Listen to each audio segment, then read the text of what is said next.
Policière, qu'est-ce que vous pouvez nous dire du profil des 13 prévenus qui sont là face à Mila?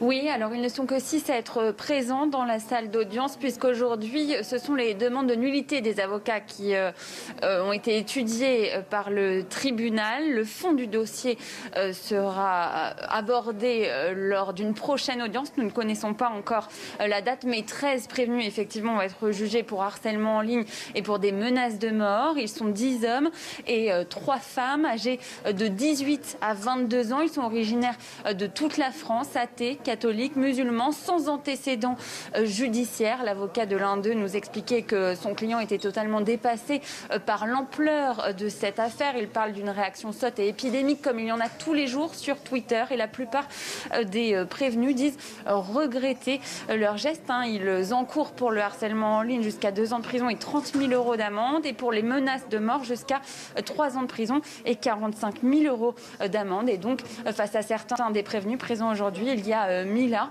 qui se tient assez digne. Elle a écouté avec attention les demandes de nullité soulevées aujourd'hui par les avocats de la défense et elle sera à nouveau présente pour entendre cette fois les prévenus être interrogés, ceux qui l'ont menacée de mort lors de la prochaine audience. La date de cette prochaine audience sera connue d'ici quelques minutes maintenant puisque cette audience elle vient d'être suspendue et le tribunal est en train de décider pour une date de renvoi. Merci beaucoup Marie Obazac et Mathilde Ibanez. Amine El-Khatmi, on voit le profil athée, catholique, musulman. Ils regrettent leur réaction, surtout quand ils voient ce qu'ils encourent. Alors, ce que décidera la justice, c'est encore autre chose. 2 ans de prison, 30 000 € d'amende, et pour les menaces de mort, 3 ans de prison, 45 000 € d'amende.